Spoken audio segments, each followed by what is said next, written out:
দেখুন বন্ধুরা, আজকে দুপুরের মেনু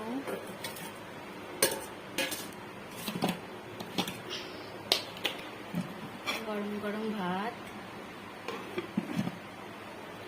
এটা হচ্ছে ইলিশ মাছের মুড়োটা ভাজা, এটা বাটা মাছ ভাজা, বেগুন ভাজা। এটা হচ্ছে সর্ষে বাটা দিয়ে ইলিশ মাছ। এটা হচ্ছে বাটা মাছের ঝাল। এটা হচ্ছে টমেটো ধনে পাতা দিয়ে মুসুর ডাল। এটা হচ্ছে নিম বেগুন ভাজা।